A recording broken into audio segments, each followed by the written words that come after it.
माननीय अध्यक्ष, महामहिम श्री राज्यपाल के अभिभाषण पर आपने बोलने का अवसर दिया, इसके लिए कृतज्ञता ज्ञापित करता हूँ, आभार व्यक्त करता हूँ। आपकी नज़र में हम सभी बराबर हैं, इसमें भी कोई किसी को संदेह नहीं है। 10 मिनट 38 सेकंड, 12 मिनट 32 सेकंड और 8 मिनट, तो लेकिन हम फिर भी प्रयास करेंगे श्रीमान कि गागर में सागर भर दे, आपको टोकने की आवश्यकता न पड़े। श्रीमान सीधे कुछ सुझाव देना चाहते हैं उनको। गत वर्ष महामहिम श्री राज्यपाल के अभिभाषण पे जनता की जो समस्या थी, हर उपभोक्ता की समस्या थी कि बिजली के बिल बहुत बढ़ा चढ़ा करके उनको दिए जा रहे हैं और दलालों के माध्यम से पैसा लेकर के उस बिल को कम किया जाता है। माननीय ऊर्जा मंत्री जी उस समय थे, थोड़ी बहुत आपने सख्ती करी, लेकिन स्थितियां आज जस की तस हो रही हैं और हमको लगता है कि चाहे सत्ता पक्ष हो प्रतिपक्ष हो, सबके सामने ये समस्या आती है। तो इस पे श्रीमान कड़ाई से कोई निजी किसी एजेंसी को दिया गया है जो भी बिलिंग करते हैं, इस समस्या का स्थायी रूप से निदान हम सभी लोग चाहते हैं कि हो। दूसरा श्रीमान सुझाव है कि आयुष्मान कार्ड, इसमें प्रति परिवार 6 यूनिट होना आवश्यक है। बहुत से ऐसे परिवार हैं जो गरीब हैं, पात्रता है उनकी है, लेकिन घर में उनके 6 यूनिट सदस्य नहीं हैं, 6 सदस्य नहीं हैं। तो छोटे परिवारों को भी इसमें सम्मिलित किया जाए। तीसरा श्रीमान निवेदन है कि विधायक निधि से हम लोग जो असाध्य रोगों के उपचार के लिए उसमें धनराशि देते हैं, उसमें विलंब बहुत होता है। पहले तो जिले में जब वो जाता है तो सारे अधिकारी मिल के साध्य है कि असाध्य है, श्रीमान रोग होता है, बीमारी होती है और 1.5 से 2 महीने से अधिक लग जाता है पैसा पहुंचने में। तब तक प्रायः ये होता है कि मरीज तब तक उपचार की स्थिति में नहीं रहता, वो जा चुका होता है। तो इसकी निवेदन है माननीय मुख्यमंत्री जी से भी कि समय सीमा निर्धारित की जाए। विधायक निधि से हम लोग जो उपचार के लिए करें उसमें 10 दिन, अधिकतम 10 दिन उसकी समय सीमा निर्धारित हो और उसमें साध्य और असाध्य का ये क्राइटेरिया हटा दिया जाए। पैसा सीधे अस्पताल जाता है, सरकारी अस्पताल जो जिनको आपने स्वीकृत कर रखा है वहीं जाता है। तो ये साध्य और असाध्य का श्रीमान ये हट जाए तो इससे बहुत ही सरलता होगी।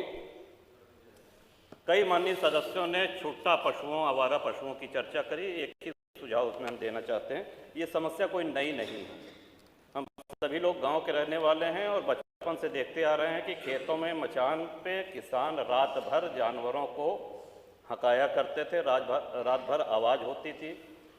झाड़ियों से बेड़ लगा करके किसी तरह अपने खेतों की रक्षा होती थी।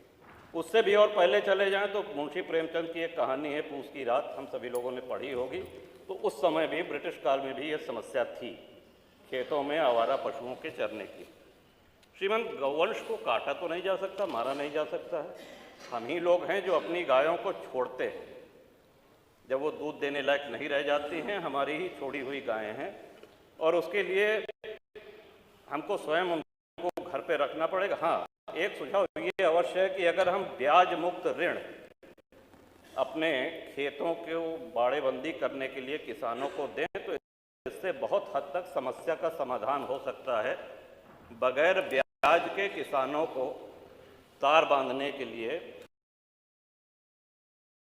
बाड़ेबंदी करने के लिए ऋण दिया जाए। श्रीमान, अब मैं आना चाहता हूं कि इस सदन में इस महामहिम श्री राज्यपाल के अभिभाषण में प्रभुराम की जितनी चर्चा हुई उतनी हमको नहीं लगता है कि इसके पहले कभी भी सदन में हुई हो। और सत्ता पक्ष और प्रतिपक्ष भी ये जाहिर करने में लगा रहा कि हम भी भगवान राम के भक्त हैं। भगवान राम सबके हैं, सर्वव्यापी हैं, सर्वव्यापक हैं।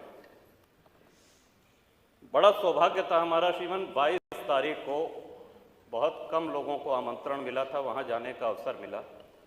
इतना सुव्यवस्थित कार्यक्रम, माननीय मुख्यमंत्री जी जब माननीय प्रधानमंत्री जी जा चुके थे और सब अतिथि जा चुके थे, तब घूमते रहे, एक एक व्यक्ति से मिलते रहे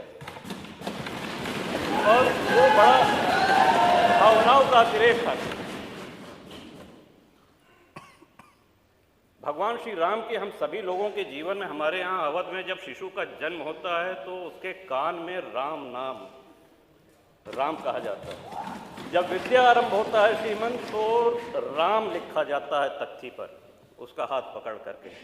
और अंतिम यात्रा के विषय में तो हम सभी को पता है, राम नाम सत्य है कहा जाता है। वो भगवान राम किन परिस्थितियों में तंबू में रहे, निर्वासित रहे, इस बात की प्रसन्नता इतनी गांव-गांव है। कोई ऐसा गांव नहीं होगा जहां भंडारा ना हुआ हो, कोई ऐसा गांव का पुराना मंदिर नहीं होगा जहां रंगाई पुताई न हुई हो, कोई ऐसा गांव, कोई कस्बा नहीं होगा जहां भंडारा न हुआ हो, जहां दिवाली न मनाई गई। और सभी प्रसन्न थे। और आपको भी श्रीमान, इस बात का हम सभी लोगों की ओर से आभार है। आपने तय किया है कि हम सभी लोगों को दर्शन कराने ले चलेंगे। कुछ विधायक अभी चर्चा कर रहे थे कि हम लोग जाएंगे कि नहीं जाएंगे। इस पर चर्चा मेरे विचार से आपके नेतृत्व में, और आप दल से बहुत ऊपर हैं, आपको हम सभी लोगों ने अपना विश्वास व्यक्त किया है, चाहे वो सत्ता पक्ष हो चाहे प्रतिपक्ष है। तो ये यात्रा आपके नेतृत्व में हो रही, तो मेरा सुझाव है कि सभी साथियों को, सभी विधायकों को खुशी खुशी चलना चाहिए। ये कोई राजनीतिक यात्रा नहीं है और उसका अहोभाग्य है जो जाए। आपके माध्यम से श्रीमान एक और निवेदन करना चाहते हैं। श्री राम मंदिर निर्माण में कितनी भावनाएं जुड़ी हुई हैं, इसका अंदाज़ा इस बात से भी लगाया जा सकता है कि अयोध्या और उसके आसपास के सूर्यवंशी क्षत्रियों ने पिछले 500 वर्ष से साफा नहीं बांधा, पगड़ी नहीं बांधी, छाता नहीं लगाया। विवाह में दूल्हे को साफा बांधा जाता है, पगड़ी बांधी जाती। उनका वो प्रण प्रतिज्ञा आज पूरी हुई है। कितने लोगों की इच्छा,